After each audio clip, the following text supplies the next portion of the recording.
जिंदगी में रिश्तों के भाव को शब्दों के माध्यम से उद्यम करती प्रीत के मोती नामक रचना कवि द्वारा रचित रचनात्मक एवं हृदय में उतरने वाली शब्दों का एक प्रेम भाव संग्रह है। कवियों के द्वारा रचनात्मक अपनी कविताओं के माध्यम से प्रत्येक व्यक्ति को बहुत कुछ सीखने को मिलता है। कवि प्रदीप मलिक ने डी क्रस्ट मुरथल से इंजीनियरिंग की डिग्री की और वर्तमान में हैदराबाद में वोडाफोन आइडिया कंपनी के तकनीकी विभाग में एजीएम पद पर कार्यरत हैं। रचनाओं के भाव को अपनी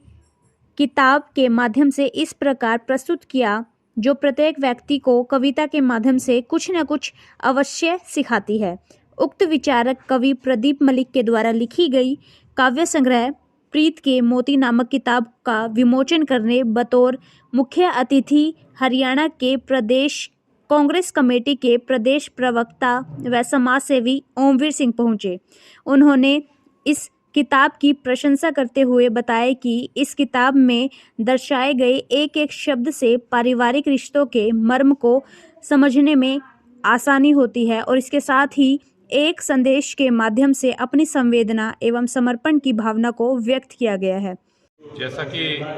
आप सभी को अभी बताया कि हमारे एक प्रिय साथी जो बड़े ही होनहार और पढ़े लिखे जो आज वर्तमान में वोडाफोन कंपनी के अंदर एजीएम टेक्निकल के पद पर कार्यरत हैं हैदराबाद में। उससे पहले पंचकुला हरियाणा में वोडाफोन में ही कार्यरत थे, लेकिन शुरू से उनका ऐसा रहा कि लिखने का बड़ा शौक था और लिखने के साथ साथ कविताएं लिखते थे। आज उन्होंने ऐसी एक किताब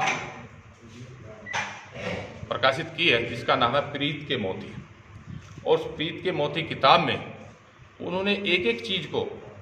अंकित किया, एक एक बिंदु को छुआ और जिस तरह से उन्होंने अपने जीवन में क्या क्या चीज़ देखी उनका अनुभव करते हुए अपनी कविताओं के माध्यम से ऐसी रचना करके उसमें लिखी है कि आध्यात्मिक के रूप में इंसान को क्या करना चाहिए, क्या विजन होना चाहिए। दूसरा,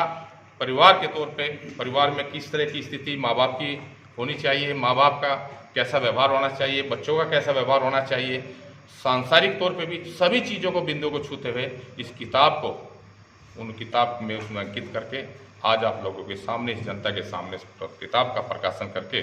विमोचन किया जा रहा है। उसमें जिस तरह से मैंने बताया, उनकी माताजी जो थी वो कैंसर से पीड़ित थी और लंबे समय तक रही, काफ़ी उनका इलाज भी कराया। हर व्यक्ति अपने माँ बाप का, अपने परिवार के सदस्यों का ऐसी स्थिति बनती है, कोशिश करता है, बचाने की कोशिश करता है, इलाज की कोशिश करता है, पैसे भी नहीं हो तब भी कहीं से इकट्ठा करके करता है। उसी कड़ी में इन्होंने, इनके परिवार ने, इनके अपने माताजी का अपने भाई के साथ, अपने और दूसरे परिवारों के साथ मिलकर काफ़ी इलाज भी करा, लेकिन कारणवश वो नहीं बच सकी। उनकी 2019 में उनका शरीर पूरा हुआ। उनके अनुभव में, उनकी याद में भी इस किताब में बहुत सारे बिंदुओं को उन्होंने छुआ है, लिखा है और अपनी बात माताजी के स्मरण में उन्होंने बहुत सारी कविता भी इस किताब में अंकित